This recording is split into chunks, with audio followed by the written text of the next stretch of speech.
महाराष्ट्रात बेंदूर, ज्याला लाखा बेंदूर असेही म्हणतात, हा सण सोमवार 27 जुलै 2026 रोजी साजरा केला जाणार आहे. हा सण विशेषतः पश्चिम महाराष्ट्रातील शेतकरी मोठ्या भक्तिभावाने आणि आनंदाने साजरा करतात. या दिवशी शेतातील बैलांना विश्रांती देऊन त्यांचा सन्मान केला जातो. नमस्कार मित्रांनो, आज आपण जाणून घेणार आहोत बेंदूर म्हणजे काय, हा सण का साजरा केला जातो, बेंदूरचा इतिहास आणि महत्त्व, पूजा कशी करावी, बैलांची सजावट आणि मिरवणूक, या दिवशी कोणते नियम पाळावेत.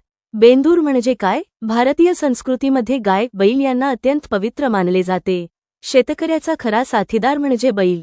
वर्षभर नांगरणी, पेरणी, वाहतूक आणि शेतीची अनेक कामे बैलांच्या मदतीने केली जातात. या उपकारांची कृतज्ञता व्यक्त करण्यासाठी आषाढ महिन्यात बेंदूर हा सण साजरा केला जातो.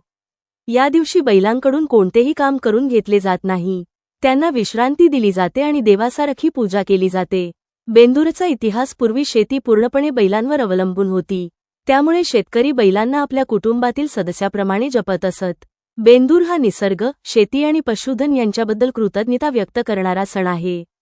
महाराष्ट्रातील कोल्हापूर, सांगली, सातारा, सोलापूर आणि आसपासच्या भागात हा सण विशेष उत्साहात साजरा केला जातो. बेंदूरची पूजा कशी करावी. सकाळी लवकर उठून बैलांना स्वच्छ अंघोळ घालावी. त्यानंतर शिंगांना रंग लावावा. फुले, झूल, घंटा, माळांनी सजवावे. कपाळावर हळद, कुंकू लावावे. आरती करून ओवाळावे. नैवेद्य दाखवावा. पुरणपोळी, गूळ, हरभरा, हिरवा चारा किंवा इतर आवडीचे खाद्य द्यावे. त्यांच्या चरणांना नमस्कार करून आशीर्वाद घ्यावा. गावातील मिरवणूक. अनेक गावांमध्ये सजवलेल्या बैलांची भव्य मिरवणूक काढली जाते. लेझिम, ढोल, ताशे, पारंपरिक वाद्ये आणि लोकनृत्यांमुळे संपूर्ण गावात उत्साहाचे वातावरण निर्माण होते. धार्मिक महत्त्व. सनातन धर्मात पशुपक्ष्यांची सेवा ही पुण्यकारक मानली जाते. बैलांची सेवा म्हणजे भगवान शिवाच्या नंदीची सेवा मानली जाते. त्यामुळे या दिवशी बैलांची मनापासून पूजा केल्यास घरात सुख, समृद्धी आणि शेतीत भरघोस उत्पन्न मिळावे अशी श्रद्धा आहे. या दिवशी काय करावे. बैलांना विश्रांती द्यावी. त्यांची प्रेमाने पूजा करावी. हिरवा चारा, गूळ किंवा पौष्टिक खाद्य द्यावे. शेतकऱ्यांच्या श्रमांचा आदर करावा. पशुपक्ष्यांप्रती प्रेम आणि दया ठेवावी. काय करू नये. बैलांकडून कोणतेही शेतीचे काम करून घेऊ नये. त्यांना मारहाण किंवा त्रास देऊ नये.